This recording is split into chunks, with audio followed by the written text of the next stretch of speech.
The best, Acik dari Kulai dengan cucunya datang usul sofa kilang Bos Ijan. Tapi kalau tengok Acik duduk sofa P8, apa di sofa P8? Tapi tak tahu lah tadi Acik ambil mana, ini ke? Wush. Yang ini sepan ni memang susah sikit nak kemik, tapi dia keras. Bukan tak semua sepan dia tahan geng. Tu Bos Ijan cakap. Bos Ijan sendiri pun ada yang boleh kemik. Dia tengok range harga. Sebab tu kalau korang beli sesuatu, tak kisahlah. Sebab kadang-kadang okeylah, sikitlah pengalaman yang Bos Ijan boleh cerita sikit dengan korang. Mentaliti kita kadang-kadang sama juga macam Bos Ijan dulu.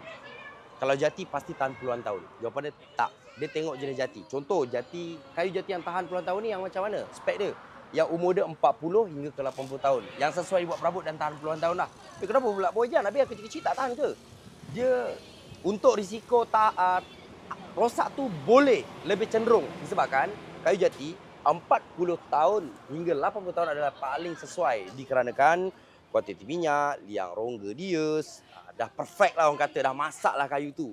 40 tahun hingga 80 tahun. Tapi bab harganya macam mana pula? Korang tahu je lah dah nak menunggunya berapa lama kan. So harga kayu jati ni agak super dekat Indonesia.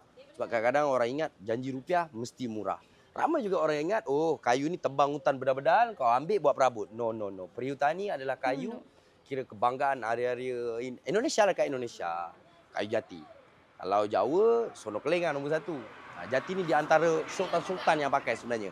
Tapi apa pula, kenapa dia jati murah-murah Bos Ijan? Okey, korang tengok, belang-belang jati murah ni menggunakan kayu-kayu kecil macam ni pun dah dibuat perabot jati. Daunnya je geng tak digunakan kalau jati ni, akar semua pun digunakan.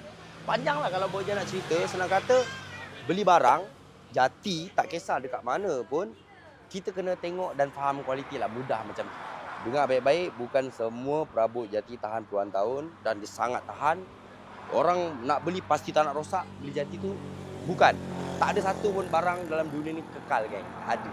Allah SWT je kekal, kita pun tak kekal.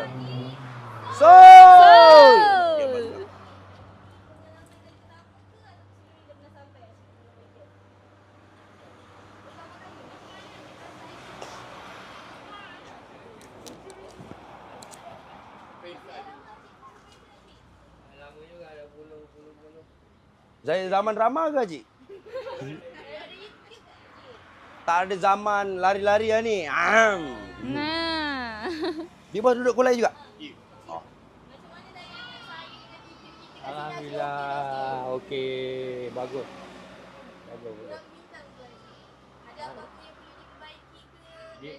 Dia kalau 9 bintang, dia kena turun harga dia. Oh, wah lama. Oh, bermakna kena